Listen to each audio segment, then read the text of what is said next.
পড়ার বিষয় পক্ষ থেকে বলছি, তোমরা যারা কলকাতা বিশ্ববিদ্যালয় সেকেন্ড সেমিস্টারে পড়ো, তোমাদের প্রত্যেকেরই ইএনভিএস আছে। সেই ইএনভিএসের আমরা সাজেশান নিয়ে এসেছি পড়ার বিষয় পক্ষ থেকে। তোমরা জানো যে তোমাদের ফার্স্ট এবং সেকেন্ড সেমিস্টারে ইএনভিএস থাকে, সেই মতো আমরা পড়ার বিষয় পক্ষ থেকে ইএনভিএসের সেকেন্ড সেমিস্টারে গুরুত্বপূর্ণ সাজেশান নিয়ে এসেছি। এই কোশ্চেনগুলো যদি তোমরা 5 নম্বরের পরে অবশ্যই কমন পাবে। এই 5 নম্বরের সাজেশানটা দেওয়ার আগে তোমাদের যে মার্কস ডিভিশন হবে সেই সম্পর্কে তোমাদের একটু জানিয়ে দিচ্ছি। চলো, তোমরা জানো ফার্স্ট সেমিস্টার মতো সেকেন্ড সেমিস্টারে তোমাদের 50 নম্বরের পরীক্ষা হবে ইএনভিএস, এবং তাতে যে মার্কস ডিভিশন আছে দেখে নাও। 1 নম্বরে 10টা থাকবে, সেই 10টা হচ্ছে এমসিকিউ। 2 নম্বরে 10টা প্রশ্ন লিখতে হবে, 12টা প্রশ্ন থাকবে অর্থাৎ 20 নম্বর, এবং 5 নম্বরে 6টা কোশ্চেন থাকবে, 4টে লিখতে হবে অর্থাৎ 20 নম্বর। টোটাল 50 নম্বরের পরীক্ষা। ইএনভিএস পেপারটা একটু বেশি পড়তে হয়। তোমরা জানো যে বিশ্ববিদ্যালয় কর্তৃপক্ষ প্রশ্ন করেন 3টে সেটের, এবং কলেজেই পরীক্ষা হয়। কলেজে পরীক্ষা হলে যেহেতু বিশ্ববিদ্যালয় কর্তৃপক্ষ প্রশ্ন করেন 3টে সেটের, কাজেই পরীক্ষার রুটিন পাওয়ার পরে তুমি বুঝতে পারবে তুমি কোন সেটটা পরীক্ষা হবে। এর জন্যই এই ইএনভিএসটা একটু সাজেশানটা একটু বড় হয়ে যায়, কারণ কোন সেট পড়বে কোন সেট পড়বে না এটা কিন্তু একটু সমস্যার।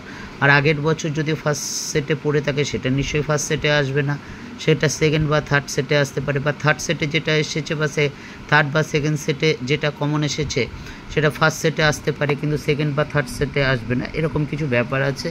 এর জন্য একটু সাজেশানটা বড় হয়ে যায়। তবে তোমরা এই প্রশ্নগুলো যদি পড়ে যাও এবং যেগুলো স্টার্ট দিয়ে দিয়েছে সেগুলো যদি তোমরা খুব ভালো করে পড়ে যাও, অবশ্যই কিন্তু 5 নম্বরের মিনিমাম 4টে কোশ্চেন কিন্তু কমন পাবে, যে 4টেই তোমাদের লিখতে হবে। তাই চলো আর কথা না বাড়ি আমরা সাজেশানটা শুরু করি।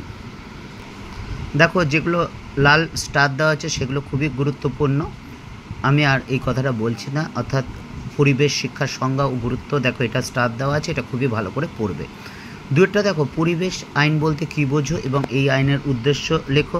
3 নম্বর টিকা লেখো, টিবিসি ঘোষণাপত্র, এটা খুব গুরুত্বপূর্ণ। 1977 সালে মন্ট্রিল প্রোটোকল, কিয়োটো প্রোটোকল, পরিবেশ সংক্রান্ত আইন, বন্যপ্রাণী সংরক্ষণ আইন, বন সংরক্ষণ আইন, জীববৈচিত্র্য আইন, বায়ু দূষণ প্রতিরোধ আইন, জলদূষণ প্রতিরোধ আইন, নর্মদা বাঁচাও আন্দোলন, চিপকো আন্দোলন, সাইলেন্ট ভ্যালি আন্দোলন, বিষ্ণই আন্দোলন। তারপর দেখো 4টা দেখো, কনভেনশন অফ বায়োলজিক্যাল ডাইভার্সিটি সম্পর্কে লেখো, বা এটা টিকাও আসতে পারে, এটা বাংলা তর্জমা করলে দ্বারা জীব বৈচিত্র্য সংরক্ষণ সম্পর্কে আলোচনা করো বা টিকা লেখো। 5 নম্বর পরিবেশবিদ্যা ও পরিবেশ জ্ঞানের মধ্যে পার্থক্য লেখো। 6 নম্বর পরিবেশ শিক্ষা দর্শন সম্পর্কে লেখো। 7 নম্বর পরিবেশগত নীতি বা আইন প্রয়োগের ক্ষেত্রে সমস্যাগুলি লেখো। 8 নম্বর পরিবেশ সংরক্ষণে সংস্কৃতির ভূমিকা। 9 দুর্যোগ ও বিপর্যয়ের মধ্যে পার্থক্য লেখো। 10 বন্যার কারণ ও ফলাফল আলোচনা করো। 11 পরিবেশ শিক্ষার ক্ষেত্রে ইকো ক্লাবের উদ্দেশ্যগুলি লেখো। 12 নম্বর পরিবেশ শিক্ষায় তথ্য প্রযুক্তি ও গণমাধ্যমের ভূমিকা আলোচনা করো। তারপরটা দেখো, ইকো ফেমিনিজম বলতে কী বোঝো। 14 নম্বর পরিবেশ শিক্ষায় এনজিওর ভূমিকা আলোচনা করো। 15 পরিবেশ রক্ষায় সরকারি প্রতিষ্ঠানের ভূমিকা।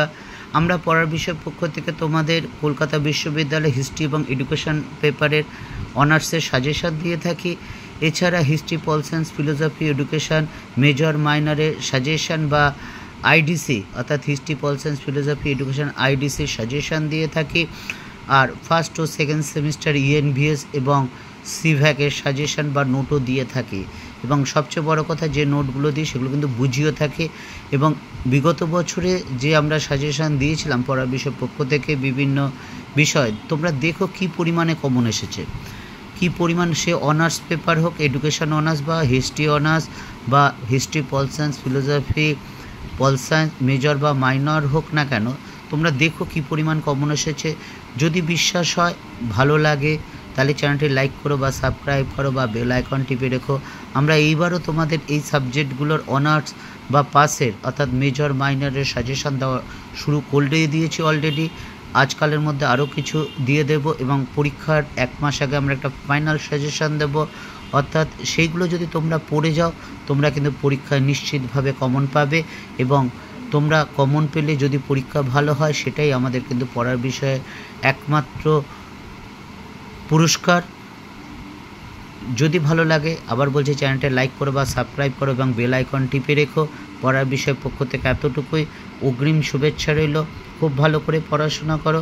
এছাড়া আরেকটা কথা বলা, আমাদের পড়ার বিষয়ের পক্ষে আমি ছাড়াও আরও 14 জন শিক্ষক শিক্ষিকা আছেন যারা দীর্ঘ বছর বিভিন্ন স্কুল কলেজের সাথে যুক্ত, কাজেই এবং তাদের মধ্যে 3 জন আছে কেরিয়ার কাউন্সিলর। তোমরা যদি গ্র্যাজুয়েশন পাশ করার পর কী করলে কি হতে চায় বা কোনো কিছু যদি জানা থাকে তাহলে আমাদের ডিসক্রিপশন বক্সে লেখো, আমরা কিন্তু অবশ্যই সাহায্য করার চেষ্টা করব। এটা বলতে পারি পুরো 100% সমস্যার সমাধান না করতে পারলেও 99.99% কিন্তু অবশ্যই করব। এটা দীর্ঘ অভিজ্ঞতার পরিপ্রেক্ষিতে বলছি, বা আমরা যতটুকু সাফল্য পেয়েছি বা যতটুকু ভূমিকা পালন করেছি বা স্টুডেন্টদের থেকে যা রিপারকেশন পেয়েছে তার পরিপ্রেক্ষিতে বলছি। পড়ার বিষয় পক্ষ থেকে এতটুকুই, অগ্রিম শুভেচ্ছা রইল। ভালো করে পড়াশোনা করো, নিজের প্রতি আত্মবিশ্বাস রেখো।